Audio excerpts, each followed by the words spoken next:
So I've been doing a little thinking about gates, and in doing a little research, it occurs to me that there are actually not one, but two secret gate networks in Greyhawk, and that's what I want to talk about today on Greyhawk Grognard.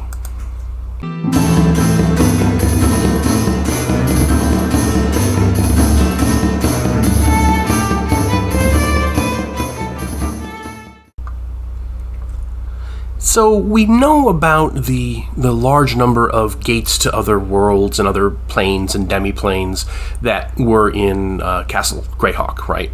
You know, there's the gate to the Alice in Wonderland world, there's the gate to Burroughs Mars, there's gates to the Starship Warden. There's lots and lots of gates in the dungeons under Castle Greyhawk. And and of course the famous one to the Isle of the Ape. There's a lot of such things under there.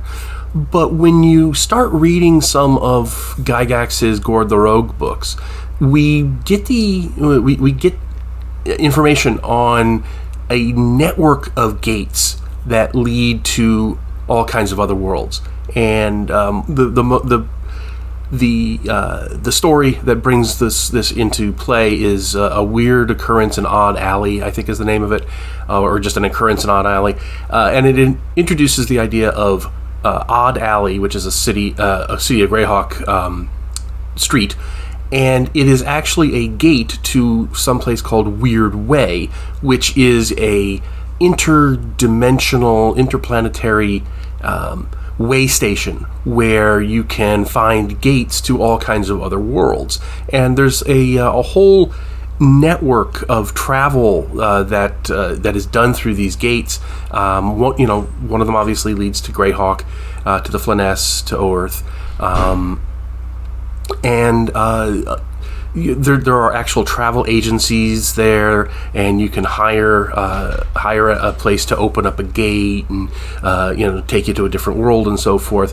And it's known to a certain select few people. Like there's a nobleman from Oerth there who's there to buy fancy liquor from Earth, from our Earth. And so it's the elites. A certain type of elite knows about this network of gates to other worlds and uses it for travel, for obtaining very rare items, and so forth and so on. So you've got this this secret, known to the elect,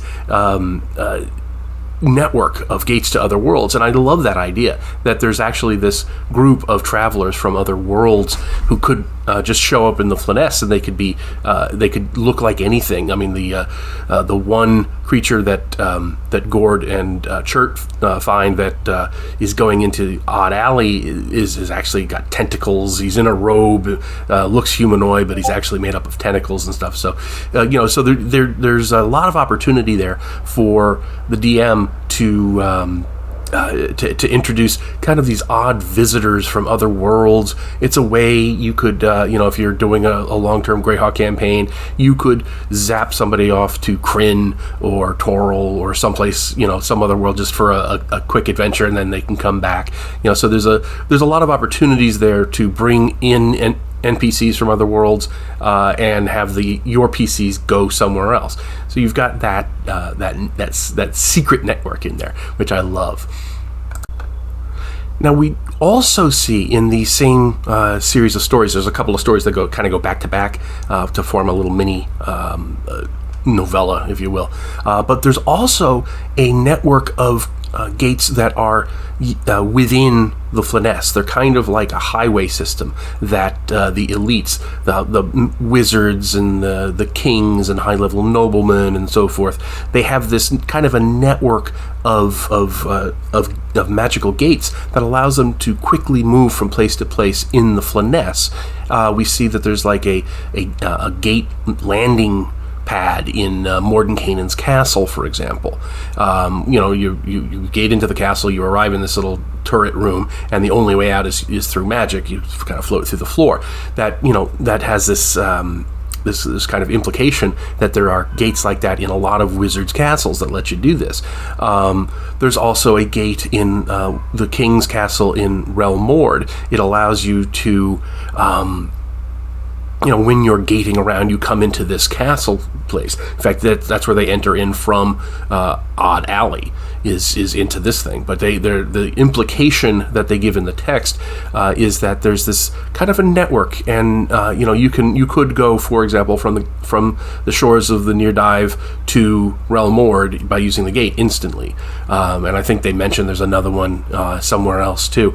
And there's there's just this whole idea of this secret travel network, which is available to the powerful and the movers and the shakers. That's actually a really cool idea that you could really use in your campaign, because it lets you get, let's say your PCs are working for the Circle of Eight or whatever. They could use this kind of travel system to go from one end of the Flanaess to the next in a very very quickly, and that lets you kind of vary up the campaign without having to go through weeks and weeks of tedious travel. From you're in Kaoland, but there's something that needs doing up in up in Blackmoor. You can just kind of get there because the patron of the PCs has access to one of these magical gates. It's part of this kind of secret network. So I really love that idea, and it's something that I've kind of not really used as much as I should in my own games. I'm gonna try to see if I can work that in, and maybe do a something a little more robust in terms of mapping it out and who has access to what. And maybe there's actual competing gates. We see that I remember I think it was in Sea of Death. There's a gate from Doraka to I think it was Verbabank, maybe somewhere in there, that Ayuz used to send Iclavdra to as part of the contest. So there could be competing networks of gates. Maybe there's a gate that's used by Ayuz and some of the other evil creatures. There's the gate that's used by the good realms. Maybe there's even another network of gates that's used by the Circle of Eight and the Hierophants and the Forces of Balance. There's all kinds of things you could play with this, but because it's this very, very secret, very hush-hush, available only to the elites kind of thing, it's not something that would instantly unbalance a campaign, because not everybody has access to it. So you don't have to worry about what are the larger economic implications of the thing. Why aren't people using that to move goods from one place to another? So you don't have that problem because it's a secret network. So anyway, I hope you liked the idea here with the gates, and if you like the video, please hit the like button. Please subscribe. There is a link to my Patreon below. Every dollar I get through the Patreon is time that I can spend not having to write stuff for sale. There is a web store. The link is below, and of course there's the blog with all kinds of free stuff on it. So anyway, have a great day, and I will talk to you later.